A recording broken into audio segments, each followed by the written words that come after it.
नमस्कार मित्रांनो, मी श्रीकांत. तुम्ही पाहतात श्रीकांत यूट्यूब चॅनल. मित्रांनो, प्रधानमंत्री जो काही पीक विमा योजना आहे, या योजनेअंतर्गत शेतकऱ्यांना 2024-25चा जो काही पीक विमा आहे तो शेतकऱ्यांच्या खात्यामध्ये वितरित केला गेलेला आहे. खरीप हंगामाचा जो काही पीक विमा आहे तो शेतकऱ्यांच्या खात्यामध्ये जमा केलेला आहे. परंतु पीक विमा किती जमा झाला व कोणत्या ट्रिगरचा झाला याची संपूर्ण माहिती आजच्या या व्हिडिओमध्ये आपण आज देणार आहोत. तर व्हिडिओ शेवटपर्यंत पहा व तुम्ही जर आपल्या चॅनलवरती नवीन आला असाल तर चॅनलला सबस्क्राईब करून बेल आयकॉनला ऑल करा, कारण असेच नवनवीन अपडेट्स आम्ही तुमच्यापर्यंत घेऊन येत असतो.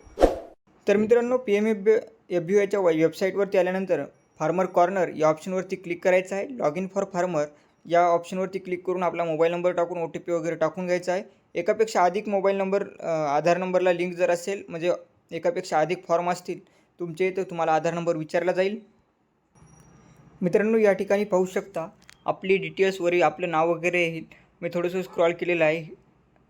त्या ठिकाणी तुम्हाला जे काही इयर आहे ते इयर आपलं सर्च करायचं आहे.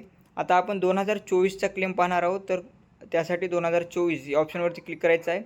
रब्बीवरती क्लिक केल्यानंतर या ठिकाणी जी काही अमाऊंट आहे क्लेम अमाऊंट 0 दाखवत आहे.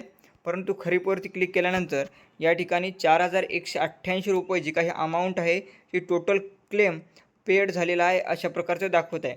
तर या ठिकाणी आपल्याला कधी कोणत्या डेटमध्ये किती पीक विमा जमा झाला आहे व कोणत्या ट्रिगरच्या नुसार जमा झाला आहे ते पाहण्यासाठी तुम्हाला स्क्रॉल करायचं आहे.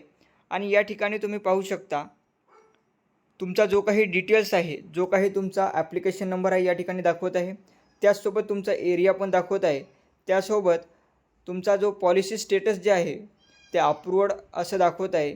त्यासोबत तुम्ही क्लेम डिटेल्स या ऑप्शनवरती क्लिक केल्यानंतर व्ह्यू या ऑप्शनवरती क्लिक केल्यानंतर तुम्ही या ठिकाणी पाहू शकता तुमच्या 2 टर्ममध्ये जो काही पीक विमा आहे तो तुम्हाला पडलेला आहे.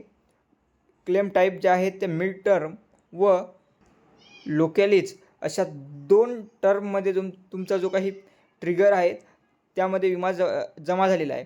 तर या एका ठिकाणी 2728 रुपये 21/4/2025ला तुमचा पीक विमा जो आहे तो जमा झालेला आहे.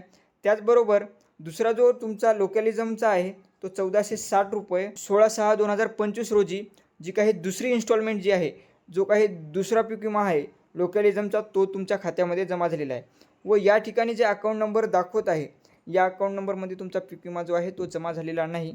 तुमचा जो काही पीक विमा आहे तो DBT सीडिंग या अकाउंटला जमा झालेला आहे. तर अशाच माहितीसाठी आपल्या श्रीकांत यूट्यूब चॅनलला सबस्क्राईब करून बेल आयकॉनला ऑल करा, कारण अशीच नवनवीन अपडेट्स आपल्यापर्यंत आम्ही पोहोचवत असतो. धन्यवाद.